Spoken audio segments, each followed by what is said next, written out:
کی شمع جلا رہے ہیں، تبلیغ دین کر رہے ہیں۔ ڈاکٹر صاحب اللہ آپ کو سلامت رکھے۔ سورہ حدید آیت نمبر 28۔ اعوذ باللہ من الشیطان الرجیم، بسم اللہ الرحمن الرحیم۔ یا ایہا الذین آمنوا اتقوا اللہ وآمنوا برسولہ یؤتکم کفلین من رحمتہ وَيَجْعَلْ لَكُمْ نُورًا تَمْشُونَ بِهِ وَيَغْفِرْ لَكُمْ وَاللَّهُ غَفُورٌ رَحِيمٌ وَاللَّهُ غَفُورٌ رَحِيمٌ۔ صدق اللہ العظیم۔ اے لوگو جو ایمان لائے ہو، اللہ سے ڈرو اور اس کے رسول صلی اللہ علیہ وآلہ وسلم پر ایمان لاؤ، اللہ تمہیں اپنی رحمت کا دوہرا حصہ عطا فرمائے گا اور تمہیں وہ نور بخشے گا جس کی روشنی میں تم چلو گے اور تمہارے قصور معاف کر دے گا۔ اللہ بڑا معاف کرنے والا اور مہربان ہے۔ صدق اللہ العظیم۔ خواتین و حضرات، اس سے پہلے کہ ہم رکھیں محترم ڈاکٹر حبیب الرحمان عاصم صاحب کی خدمت میں آج کے پروگرام کے حوالے سے پہلا سوال کوئز، کل کے پوچھا گئے سوال کا درست جواب اور آج کا سوال آپ کی خدمت میں۔ کل ہم نے سوال یہ رکھا تھا کہ سورہ صافات کے مطابق حضرت ابراہیم علیہ السلام نے حضرت اسماعیل علیہ السلام کی قربانی کا خواب دیکھنے کے بعد کیا کیا؟ درست جواب، حضرت اسماعیل علیہ السلام سے مشورہ کیا۔ آج کا سوال نوٹ فرما لیجئے۔ بنو ہاشم سے معاشرتی مقاطعے کا معاہدہ کہاں رکھا گیا؟ کوہ صفا پر رکھا گیا، ابو لہب کے گھر رکھا گیا یا خانہ کعبہ کے دروازے پر لٹکایا گیا؟ جو درست جواب آپ سمجھتے ہوں روانہ فرمائیے۔ ہمارے فون نمبرز ہیں 0092213452709۔ ہمارا دوسرا فون نمبر ہے 009221343000980۔ ہمارا ای میل ایڈریس ps@dunyatv.tv، ہمارا SMS کا نمبر 3031 اور ہمارا واٹس ایپ کا نمبر ہے 009232182509194۔ ڈاکٹر صاحب ارشاد فرمائیے، پہلا سوال سمپل آپ کی خدمت میں کہ یا ایھا الذین آمنوا سے مراد کون لوگ ہیں؟ بسم اللہ الرحمن الرحیم۔ انیق بھائی، سب سے پہلے اللہ تعالیٰ سے یہ دعا کہ اللہ تعالیٰ ہمیں اس قرآن مجید سے وابستہ رکھے، اس کے نور اور اس کی روشنی ہمیں بھی عطا کرے، ہمارے کردار میں اور ہمارے عمل میں اس کی جھلک نظر آئے، اور اللہ تعالیٰ اپنی خاص مغفرت سے ہماری بخشش کا سامان فرمائے۔ دیکھیے، اللہ تعالیٰ کی جتنی بھی آیات ہیں تو سبھی کے لیے رہنمائی اور روشنی کا ذریعہ۔ اللہ تعالیٰ جب لوگوں کو پکارتے ہیں یا ایھا الناس، تو اس میں ایمان والے بھی شامل ہو جاتے ہیں اور اس کے علاوہ بھی۔ لیکن آج کی اس آیت میں یا ایھا الذین آمنوا میں تمام مومنین، جسے ہم محمد مصطفیٰ صلی اللہ علیہ وسلم کے ماننے والے کہتے ہیں، وہ بھی شامل ہیں، لیکن بطور خاص وہ لوگ کہ جو اپنے زمانے کے کسی نبی کو مانتے رہے اور ان میں سے کچھ موجود ہیں، اور ایک بڑی تعداد دنیا میں جناب مسیح علیہ السلام پر ایمان لانے والی، اور ایک دوسری بڑی تعداد جو ہے وہ جناب موسیٰ علیہ السلام، ابراہیم علیہ السلام اور ان سے دیگر منسلک جو انبیاء اور رسول تھے ان پر ایمان لانے والے لوگوں کی موجود ہے۔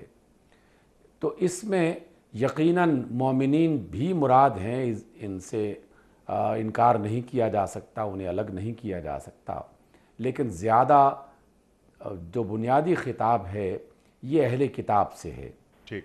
اہل کتاب سے اس وجہ سے کہ انہوں نے کم از کم ایک مرحلہ طے کر لیا ہے اور اس پر اللہ رب العزت ان کے لیے ایک تکریم کا اور ان کی عزت کا اور ان پر ایک مہربانی کا اظہار فرما رہے ہیں کہ تم نے کم از کم یہ تو تسلیم کر لیا ہے کہ کائنات کا مالک اور خالق اللہ ہے، اللہ کو تم مانتے ہو، یہ بھی تم مانتے ہو کہ آخرت موجود ہے، دنیا میں کیے جانے والے اعمال کا حساب کتاب ہوگا اور اس کے نتیجے میں جنت یا دوزخ یعنی انعام یا سزا، یہ بھی تم مانتے ہو، تو کم از کم ایک بہت بڑا مرحلہ تم طے کر چکے۔ اور یہ بھی تم مانتے ہو کہ اللہ رب العزت جناب جبریل امین کے ذریعے سے دنیا میں موجود جو انبیاء اور رسول ہیں ان تک اللہ کا پیغام پہنچاتے رہے۔ اس زمن میں آپ نے موسیٰ علیہ السلام کو بھی مانا اور مسیح علیہ السلام کو بھی مانا، آسمان سے آنے والے صحیفوں اور کتابوں کو بھی مان لیا، تو کم از کم ایک بہت بڑا مرحلہ طے کر لینے کے بعد اب ایک دوسرا مرحلہ بھی ہے کہ جو تمہارا جناب موسیٰ اور جناب عیسیٰ اور ان کی کتابوں تورات اور انجیل اور صحف ابراہیم پر ایمان لانے کا جز ہے اور اس کا لازمی حصہ ہے، جب تک وہ تم پورا نہیں کرو گے تو تمہارا موسیٰ اور عیسیٰ علیہ السلام پر ایمان بھی کامل نہیں ہوگا، تورات اور انجیل پر بھی ایمان کامل نہیں ہوگا، اور وہ ہے کہ تم آخری نبی جن کی بشارتیں سابقہ انبیاء دیتے رہے اور جن کا ذکر تورات اور انجیل اور صحف ابراہیم میں ملتا ہے آپ کو، اور ہم سب اس بات کو پڑھتے بھی ہیں اور وہ تو بطور خاص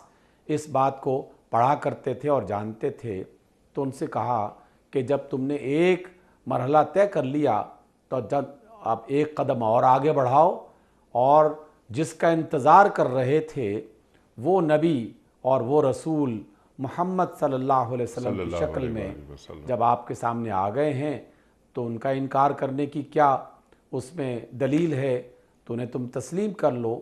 تو اس لیے آپ نے جو سوال اٹھایا اس میں کوئی شک نہیں کہ اس میں اہل کتاب کو بطور خاص خطاب کیا گیا ہے، اور دیگر جو ایمان والے مومنین مسلمان ہیں وہ بھی کسی نہ کسی طریقے سے اس کا حصہ ہیں، اور اس کی تفسیر میں ہم انشاءاللہ بہت ساری باتیں آئندہ کی گفتگو میں آگے بڑھائیں گے، لیکن یہ خطاب یقیناً اہل کتاب کے لیے ہے۔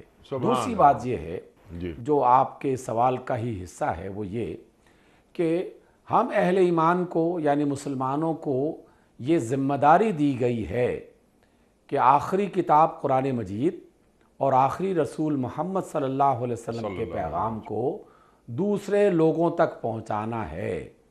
تو تبلیغ دین اس وقت تک پورا نہیں ہوگا جب تک کہ تمام لوگوں کو اللہ کی یہ بات پہنچانا دی جائے، اور ان میں زیادہ آسانی سے سمجھنے والے لوگ یقیناً وہ اہل کتاب ہوں گے، جن کی وجہ سے اللہ تعالیٰ نے ان کے لیے ایک نرم رویہ بھی اختیار کیا، اور ہمارے اور ان کے تعلقات کو بہتر بنانے کے لیے اور قریب لانے کے لیے کچھ ایسی سہولتیں بھی عطا کر دیں ہمارے ان کے رشتوں کو مضبوط بنانے کے لیے کہ جنہیں استعمال کرنا چاہیے۔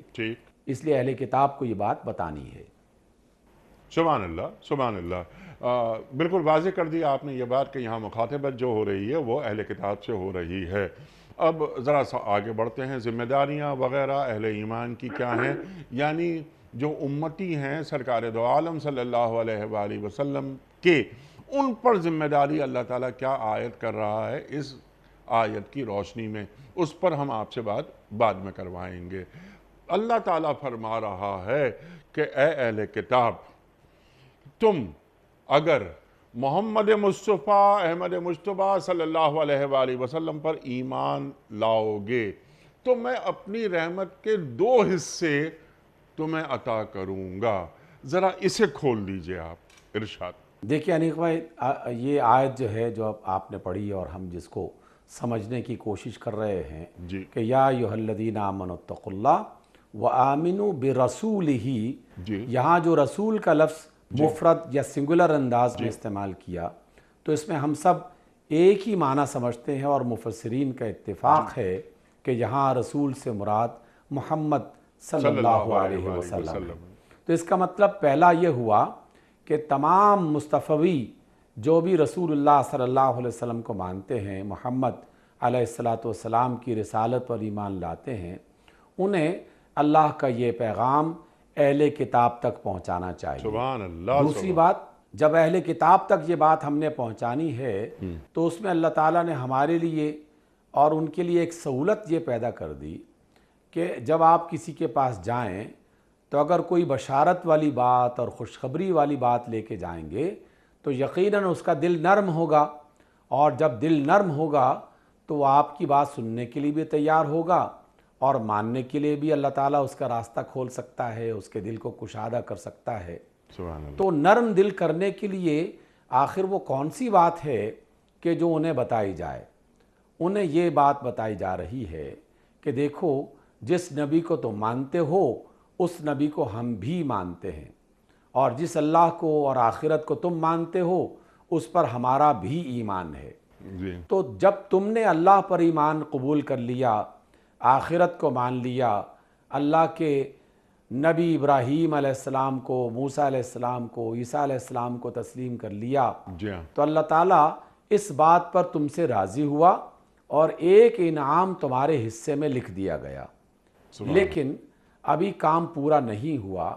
اگر تم اپنی ان کتابوں کے مطابق اور اپنے نبیوں کے فرامین اور تعلیمات کے مطابق ایک کام اور کر لو کہ وہ محمد صلی اللہ علیہ وسلم جن کا ذکر احمد کے نام سے تورات اور انجیل میں بیان کیا گیا تھا اور انبیاء بتاتے رہے تھے، اگر ان پر بھی تم ایمان لے آؤ تو تمہارے لیے دوہرا اجر آ جائے گا، تمہارے لیے 2 حصے لکھ دیے جائیں گے، اجر کے اعتبار سے اور انعام کے اعتبار سے۔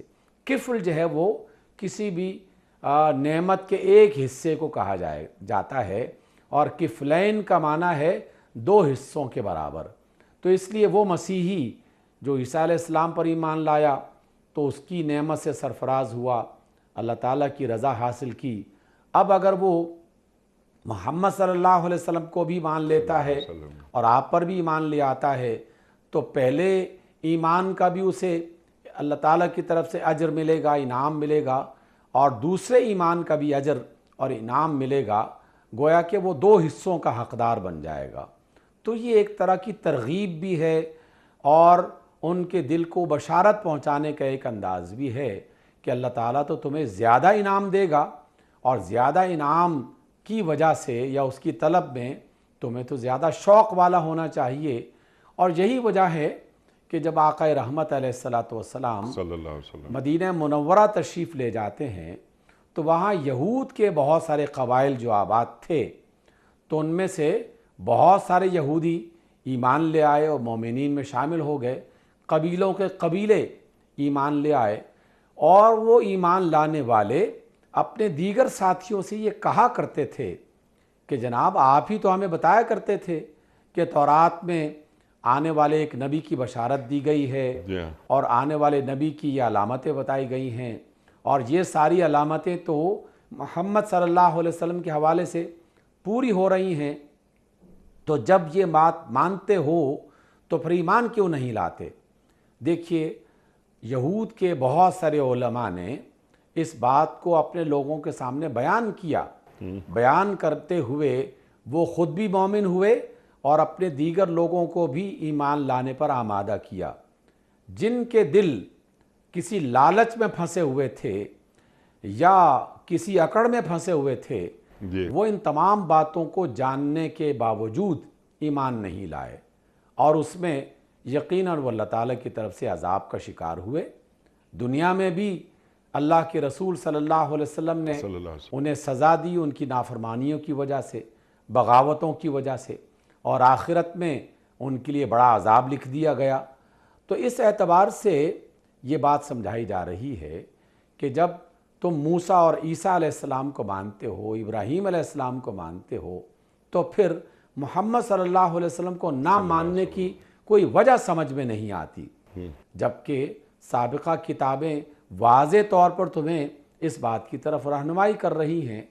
تو اس اعتبار سے دوہرا اجر یہ ایک طرح کی بشارت اور ایک طرح سے انہیں آمادہ کرنے کا طریقہ ہے، جسے بہت سارے یہودیوں نے اور بہت سارے مسیحیوں نے قبول بھی کیا، اور آنے والی صدیوں میں تو لاکھوں غیر مسلم اہل کتاب جو تھے وہ مسلمان ہوئے، جی اور ان کے دل کا یہ ایمان دگنے اجر کا انہیں حصہ ملتا رہا اور ملے گا اللہ تعالیٰ کے وعدے کے مطابق۔ تو یہ اس بات کی طرف اشارہ کیا گیا ہے۔ سبحان اللہ سبحان اللہ۔ اور تم سرکار دو عالم صلی اللہ علیہ وآلہ وسلم پر ایمان لاؤ گے تو تم تبدیل دین نہیں کرو گے بلکہ تکمیل دین کرو گے۔ جی ہاں، یہ جملہ بہت اچھا ہے کہ تمہیں تبدیل دین نہیں کرنا بلکہ تکمیل دین کرنا ہے۔ اللہ اکبر اللہ اکبر۔ دوہری رحمت اللہ کی طرف سے حاصل ہو رہی ہے، نور حاصل ہو رہا ہے۔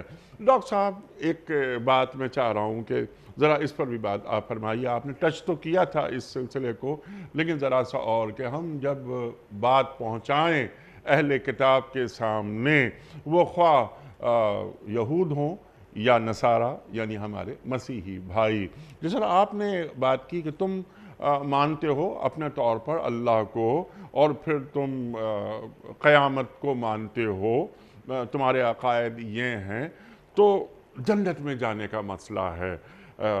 ابراہیم علیہ السلام کو تم مانتے ہو، ہم بھی مانتے ہیں۔ ہمارے جو یہودی حضرات ہیں وہ موسیٰ علیہ السلام کو مانتے ہیں، لیکن مسیح علیہ السلام کو اور سرکار دو عالم صلی اللہ علیہ وآلہ وسلم پر ان کا ایمان نہیں ہے۔ تو موسیٰ علیہ السلام کے ماننے والوں کے لیے مسیح علیہ السلام اور سرکار دو عالم صلی اللہ علیہ وآلہ وسلم کا ماننا ضروری ہے جنت میں جانے کے لیے۔ یہ بات انہیں سمجھائی جائے کہ اگر دیکھو کہ یہ دو رسول، ان کو تم نہیں مان رہے تو کیسے تم جنت میں جاؤ گے؟ اور مسیح علیہ السلام کے ماننے والے جو ہمارے مسیحی بھائی ہیں، ان سے ہم یہ کہہ سکتے ہیں کہ تم موسیٰ علیہ السلام کو تو مانتے ہو یہود کی طرح، لیکن سرکار دو عالم صلی اللہ علیہ وآلہ وسلم کو نہیں مانتے، ایمان نہیں لاتے، تو پھر تم جنت میں کیسے جاؤ گے؟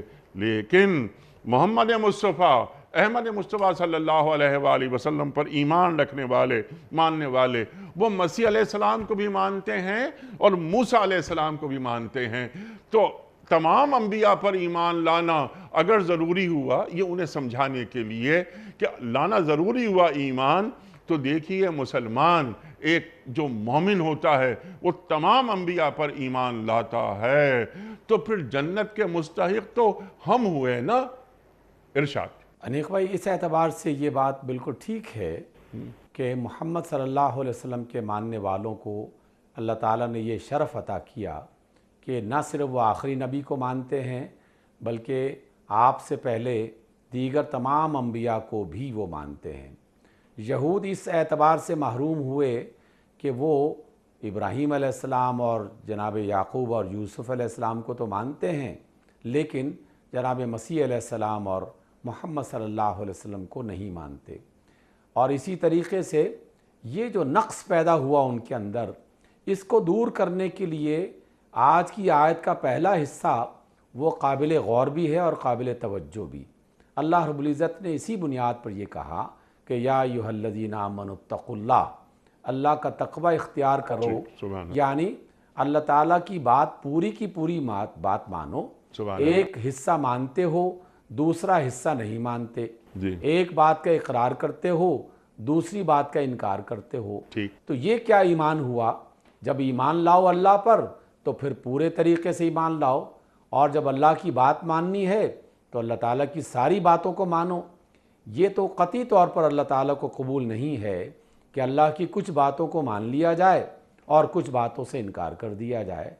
اس غلطی میں یا اس گناہ میں ہم میں سے بعض مسلمان بھی دیگر اعمال کے اعتبار سے شریک ہو جاتے ہیں کہ اللہ تعالیٰ کے ایمان کے اعتبار سے تو یقیناً ہم سب اس بات میں مشترک ہیں کہ ہم اللہ کو اور انبیاء کو مانتے ہیں، آخرت اور کتابوں کو مانتے ہیں، لیکن اعمال کے اعتبار سے ہم سے بھی یہ غلطی ہو جاتی ہے اور ہو رہی ہے کہ اللہ تعالیٰ کے بعض حکموں کو ہم تسلیم کرتے ہیں اور بعض حکموں کو تسلیم نہیں کرتے، جبکہ اہل کتاب تو ایمان کے اندر بھی اس غلطی کا ارتکاب کر رہے ہیں کہ اللہ تعالیٰ کی بعض باتوں کو سرے سے مانتے ہی نہیں ہیں، جیسے اللہ نے بالکل کھلے انداز میں یہ کہا کہ محمد صلی اللہ علیہ وسلم میری طرف سے بھیجے گئے نبی ہیں اور تم انہیں آخری نبی مانتے ہوئے سابقہ انبیاء کے ایمان کو مکمل کرو۔ تو جب اللہ تعالیٰ کی یہ بات ان تک پہنچی تو انہوں نے انکار کر دیا۔ تو اتقوا اللہ کا بنیادی مطلب بھی یہاں یہ ہوگا کہ اللہ کی کچھ باتوں کو ماننے اور کچھ باتوں کے انکار کرنے سے بچو۔ اللہ کی جو بات بھی تم تک پہنچے وہ ساری کی ساری باتیں مانو، کیونکہ ساری کی ساری باتیں اللہ تعالیٰ کی طرف سے آ رہی ہیں۔ تو بیک وقت دونوں چیزوں کو اکٹھا کیا گیا، ایک بشارت کی صورت میں کہ اگر تم نے محمد صلی اللہ علیہ وسلم کو بھی مان لیا تو سابقہ انبیاء پر ایمان کی وجہ سے اور آخری نبی پر ایمان کی وجہ سے تمہارے اجر میں اضافہ کر دیا جائے گا اور تمہیں دوہرا اجر دیا جائے گا۔ سبحان اللہ۔ اور دوسری طرف سے ڈرایا بھی جا رہا ہے کہ دیکھو یہ قطعی طور پر اللہ تعالیٰ کو قبول نہیں ہے کہ تم اللہ کی کسی بات کو مانو اور کسی بات سے انکار کر دو۔ اس لیے جو تقوی کا دعویٰ کر رہا ہے یا جو تقوی کی راستے پر چلنا چاہتا ہے تو اسے اللہ تعالیٰ کی ساری باتوں کو ماننا چاہیے، یعنی سارے انبیاء کو ماننا چاہیے، ساری کتابوں کو ماننا چاہیے، سارے حکموں کو ماننا چاہیے، پھر اس کا ایمان مکمل ہوگا اور پھر وہ اللہ تعالیٰ کی رحمت کا حقدار ہوگا۔ بنیادی باتیں اور بنیادی نکات تو گفتگو میں آپ کے آ گئے، اب ہم ذرا سا اس آیت کو مکمل کرتے ہیں۔ تو اللہ تعالیٰ پھر اجر دے رہا ہے، رحمت دوہری، دو گنا رحمت مل رہی ہے اگر کوئی غیر مسلم یعنی اہل کتاب مسلمان ہوتا ہے۔ پھر اللہ تعالیٰ فرما رہا ہے کہ میں تمہیں ایک نور بخشوں گا، اس کی روشنی میں تم چلو گے، دوسرا کام۔ تیسرا کام، میں تمہارے قصور معاف کر دوں گا۔ اللہ اکبر، یعنی کیسی کیسی ترغیبات دی جا رہی ہیں۔ اب یہاں پر نور سے مراد کیا ہے؟ کیا ہدایت کی بات ہو رہی ہے؟ کیا قرآن کریم کی بات ہو رہی ہے؟ ارشاد۔ انیق بھائی بالکل واضح جو آپ نے ابھی بات ارشاد فرمائی ہے وہی اس سے مراد ہے کہ قرآن مجید میں جب بھی کبھی نور کا لفظ استعمال ہوا جی تو مختلف معنی اس کے سامنے آتے ہیں۔ اپنے سیاق و سباق کے اعتبار سے وہ معنی یقیناً متعین ہوتا ہے۔ جب نور کا لفظ اللہ کی ذات کے حوالے سے آئے گا تو اللہ نور السماوات والارض، وہ اس خاص کیفیت میں ہمارے سامنے معنی آتا ہے۔ جب یہ نور کا لفظ محمد صلی اللہ علیہ وسلم کے کسی حوالے سے آتا ہے تو آپ علیہ السلام کی ذات، آپ کی شخصیت، آپ کی تعلیمات، آپ کا کردار، یہ سب کا سب اس نور کا پرتو اور اس نور کی تفسیر بنتا ہے۔ اور جب یہ نور قرآن مجید کے حوالے سے آتا ہے تو اس میں کوئی شک باقی نہیں رہتا کہ اللہ رب العزت نے واضح اور دو ٹوک انداز میں قرآن مجید کو نور قرار دیا ہے۔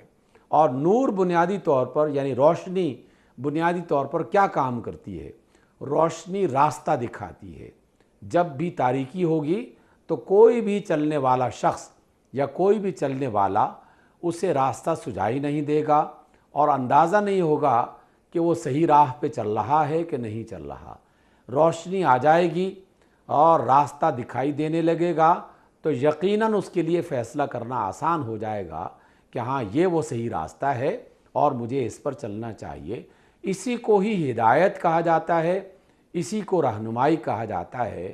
تو جو شخص ابراہیم علیہ السلام، پھر آپ کے بعد موسیٰ علیہ السلام، پھر آپ کے بعد مسیح علیہ السلام، پھر آپ کے بعد جناب محمد علیہ السلام پر ایمان لاتا ہے، تو اب اللہ تعالیٰ انعام کے طور پر قرآن مجید کی شکل میں ایک ایسا نور اسے عطا کر دے گا جو زندگی کی راہوں میں اسے رہنمائی کرتے ہوئے ایک ایسی منزل پہ پہنچا دے گا جسے کامیابی کی منزل کہا جاتا ہے، جسے فلاح کی منزل کہا جاتا ہے۔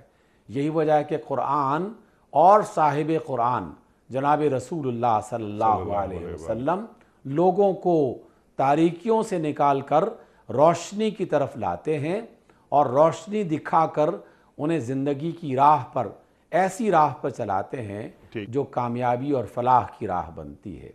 تو یہ بہت بڑا انعام ہے، جس شخص کو یہ انعام مل جائے یقیناً وہ خوش نصیب لوگوں میں شامل ہو جائے گا۔ ٹھیک۔ انیق بھائی، یہاں ہمیں ایک بات کو تازہ کرتے رہنا چاہیے، اپنے لیے بھی اور دیگر تمام اہل ایمان کے لیے بھی اور اہل کتاب کے لیے بھی، جی۔ کہ جب ہم نے اللہ کی بات مان لی تو اللہ تعالیٰ ہم پر مہربان ہوتے ہوئے زندگی کی تمام مشکلات سے بچنے کا راستہ بتاتے ہیں اور صحیح راستے پر چلنے کا طریقہ بتاتے ہیں۔ جی۔ لیکن اگر کوئی شخص عیسائی ہو اور ایمان قبول نہ کرے تو یقیناً قرآن کو نہیں مانے گا، قرآن کو نہیں مانے گا، صحیح راستے پر چلنا اس کے لیے مشکل ہو جائے گا۔ ٹھیک۔ مسلمان ہو، مصطفیٰ علیہ السلام کو مانتا ہے، قرآن کو مانتا ہے، لیکن ماننے کے باوجود اس پر عمل کرنے کے لیے تیار نہیں ہے تو یقیناً وہ بھی محروم رہے گا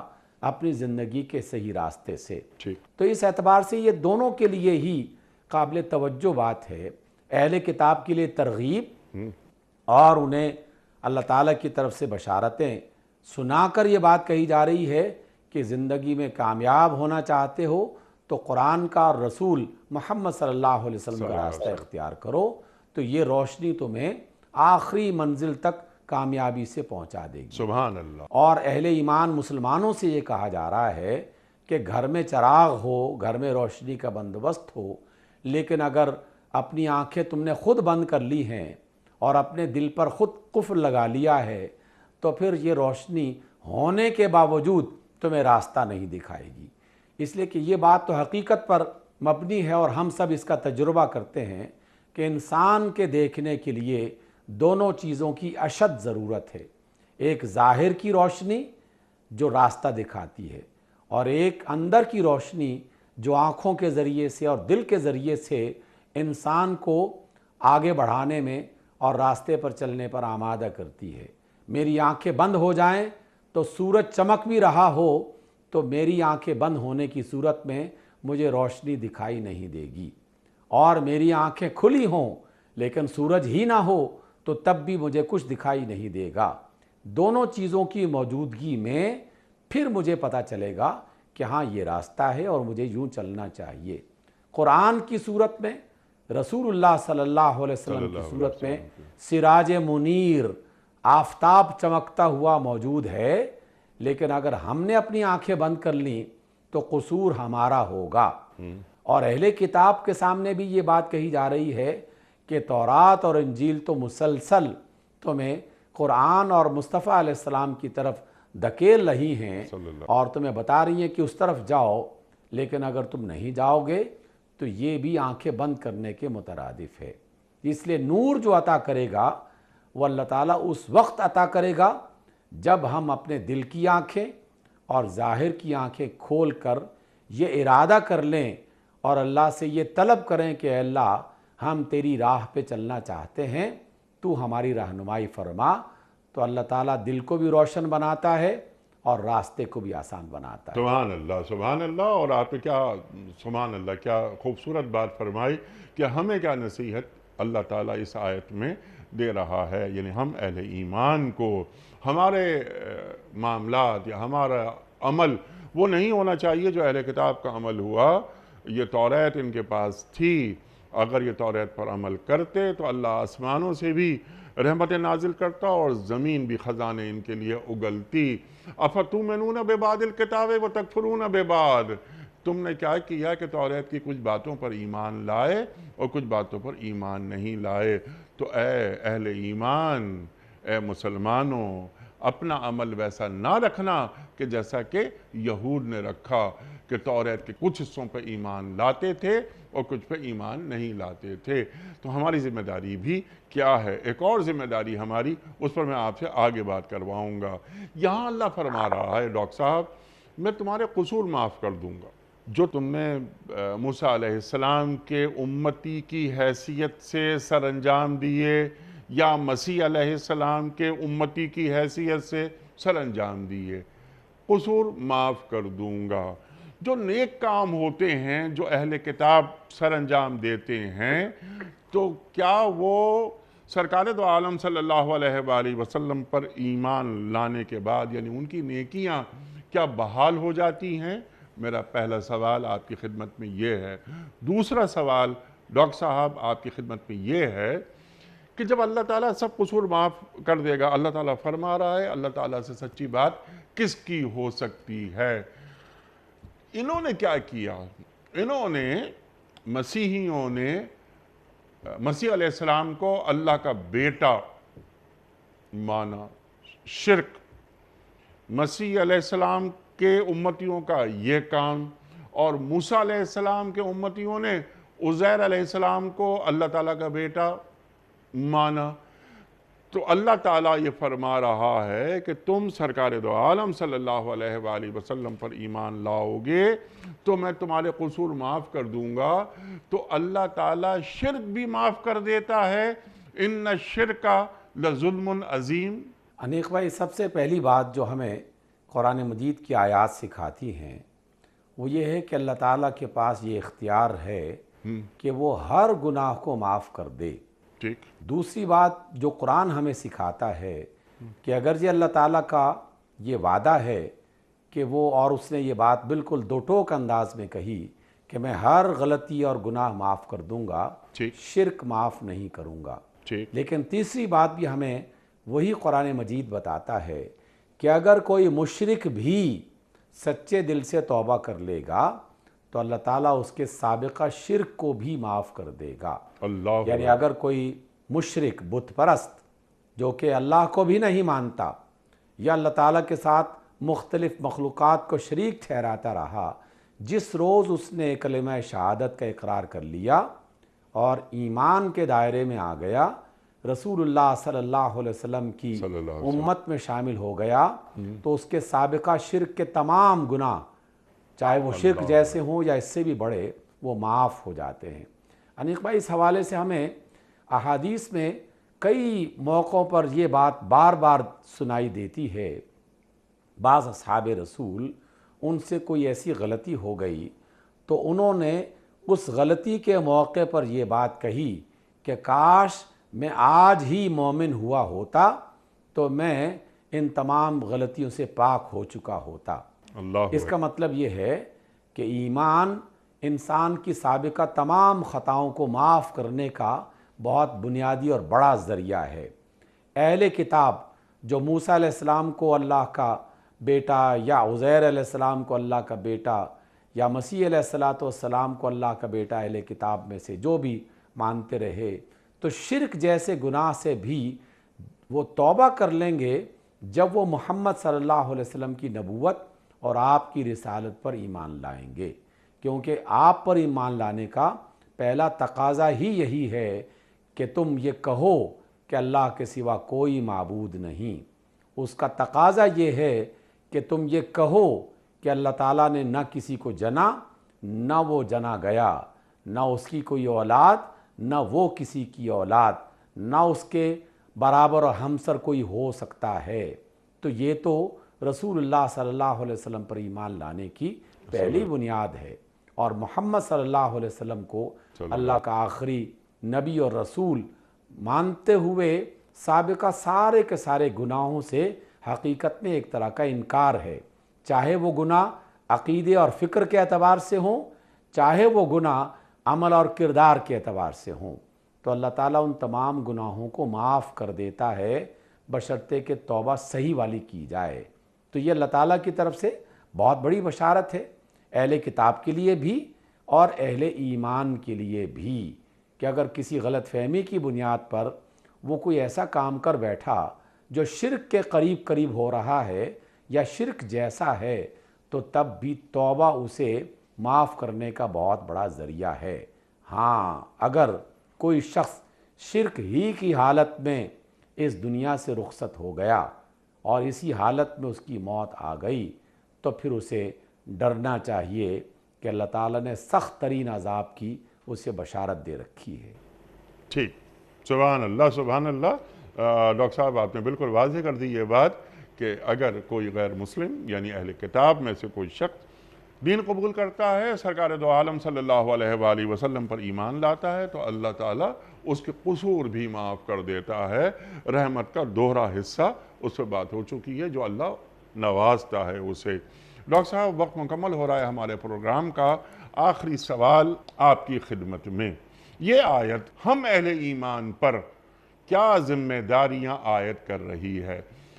میرا اشارہ آپ سمجھ گئے ہوں گے کہ ہم اہل کتاب کے ساتھ کس طرح کا مکالمہ کریں، کس طرح ان کو ایک شائستہ انداز میں، حکیمانہ انداز میں دین کی بات پہنچائیں اور دین کا وہ پیغام اور وہ نوید سنائیں جو قرآن کریم بیان کر رہا ہے، جس کی تشریح آپ نے فرما دی۔ تو یہ یا ایھا الرسول بلغ ما انزل الیک من ربک، اے میرے رسول صلی اللہ علیہ وآلہ وسلم پہنچا دیجئے، ابلاغ کر دیجئے اس چیز کا جو اللہ کی جانب سے آپ پر نازل ہوئی۔ ختم نبوت ہو گئی، کار نبوت باقی ہے۔ آج ہم اہل ایمان کی کیا ذمہ داری ہے کہ کم از کم یہ اہل کتاب، اللہ مسیحی تو بہت قریب ہیں، مسیحیوں کے تعلق سے قرآن کریم بہت نرمی کی بات کرتا ہے۔ آپ تو ڈاکٹر صاحب ہمارے استاد ہیں، قرآن کریم کی کیسی کیسی آیات ہیں کہ ان میں وہ لوگ بھی ہیں جو راتوں کو اٹھتے ہیں، قسیسین ہیں وغیرہ وغیرہ۔ تو مسیحی بہت بڑی تعداد میں دنیا میں موجود ہیں، تو ہم بہت ہی انکسار کے ساتھ، ادب کے ساتھ، شائستگی کے ساتھ دین کا پیغام حکیمانہ انداز میں، دلنشیں انداز میں ان تک کیسے پہنچا سکتے ہیں؟ ہمیں کیا کرنا چاہیے؟ انیق بھائی، یہ آپ کی جو بات ہے یہ بہت ہی قابل توجہ اس اعتبار سے ہے کہ قرآن اور اللہ کے رسول صلی اللہ علیہ وسلم مسلسل اور بار بار ہمیں اسی بات کی تعلیم دے رہے ہیں۔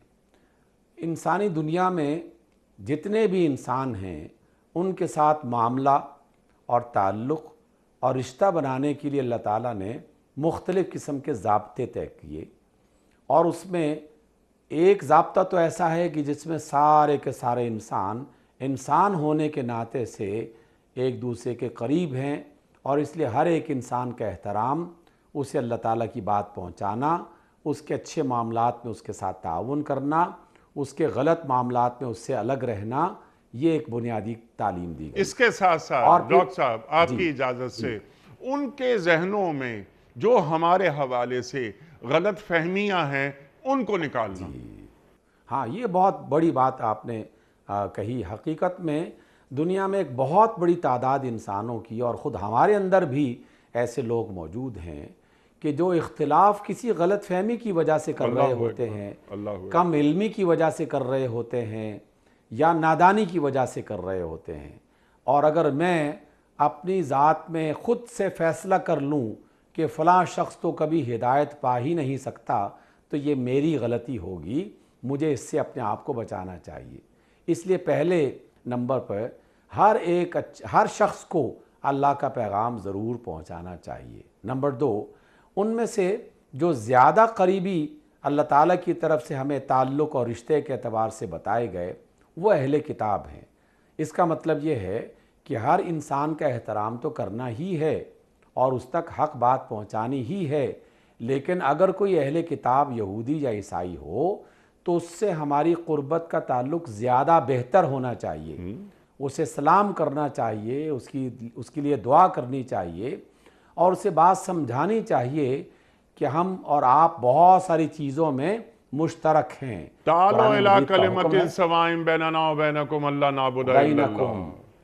تو یہ دیکھیے کتنی بڑی بنیاد ہمیں عطا کر دی گئی کہ یارو آؤ ہم اس بات پر اتفاق کر لیں کہ جو ہمارے اور تمہارے درمیان میں مشترک ہے۔ سبحان اللہ۔ تو یہ کتنی بڑی سہولت ہے۔ جب یہ سہولت ہمیں میسر ہے تو اہل کتاب کو یہ بات بتاتے ہوئے ہمیں پھر جو دیگر مسلمان اور مصطفیٰ علیہ السلام کے ماننے والے لوگ ہیں انہیں بھی اس بات کی طرف آمادہ کرنا چاہیے۔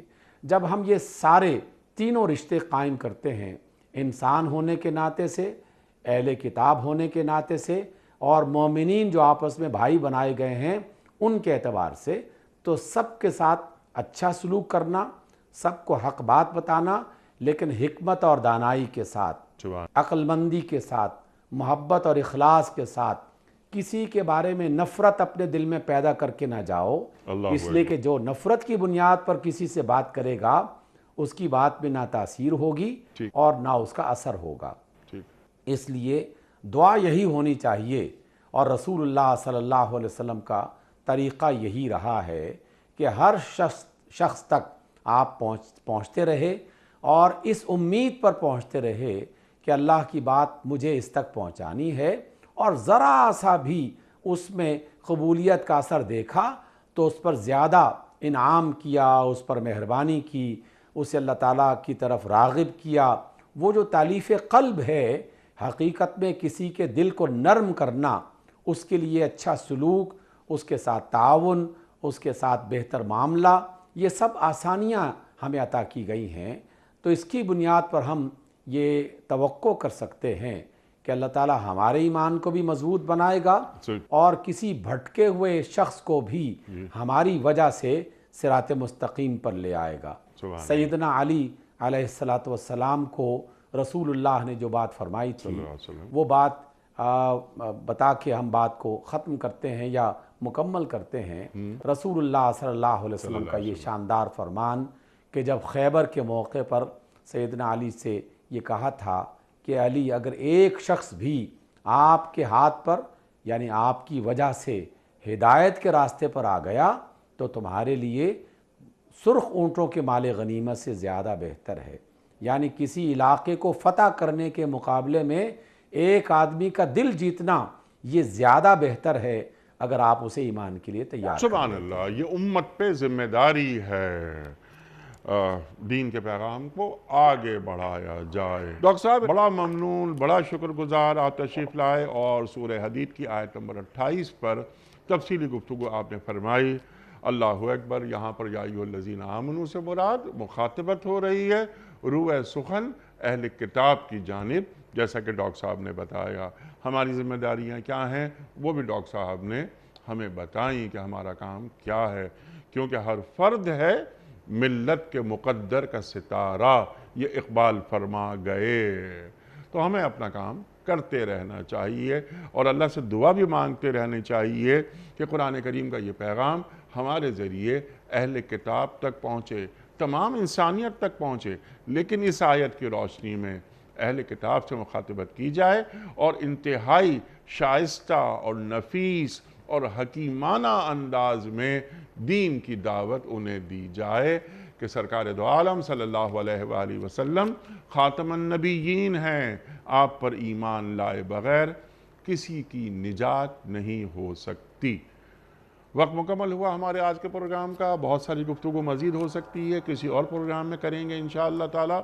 خواتین و حضرات، کوئز کل کا سوال یہ تھا ہمارا کہ سورہ صافات کے مطابق حضرت ابراہیم علیہ السلام نے حضرت اسماعیل علیہ السلام کی قربانی کا خواب دیکھنے کے بعد کیا کیا؟ درست جواب، حضرت اسماعیل علیہ السلام سے مشورہ کیا۔ آج کا سوال نوٹ فرما لیجئے۔ بنو ہاشم سے معاشرتی مقاطعے کا معاہدہ کہاں رکھا گیا؟ کوہ صفا پر، یا ابو لہب کے گھر پر، یا خانہ کعبہ کے دروازے پر لٹکایا گیا؟ جو درست جواب آپ سمجھتے ہو روانہ فرمائیے۔ ہمارے فون نمبرز ہیں 0092214527009۔ ہمارا دوسرا فون نمبر ہے 009221343000980۔ ہمارا ای میل ایڈریس ps@dunyatv.tv، ہمارا SMS کا نمبر 3031 اور ہمارا واٹس ایپ کا نمبر ہے 009232182509194۔ قرآن اندازی کراچی میں کوئی مہمان نہیں، ایک پرچی میں نے نکالی، اور یہ ہیں نذیر احمد اسلام آباد سے۔ نذیر احمد اسلام آباد سے۔ نذیر صاحب، آپ کی خدمت میں دنیا ٹی وی کی جانب سے دینی کتب پر مشتمل گفٹ ہیمپر آپ کے گھر روانہ کیا جا رہا ہے۔ آپ کو بہت بہت مبارک ہو۔ اختتام ہوتا ہے پیام صبح کا روزانہ ایک قول پر، اور وہ قول ہوتا ہے صاحب نہج البلاغہ امیر المومنین حضرت علی مرتضیٰ کرم اللہ وجہہ کا۔ آپ فرماتے ہیں، جس طرح چاہتے ہو کہ تم پر زیادتی نہ ہو،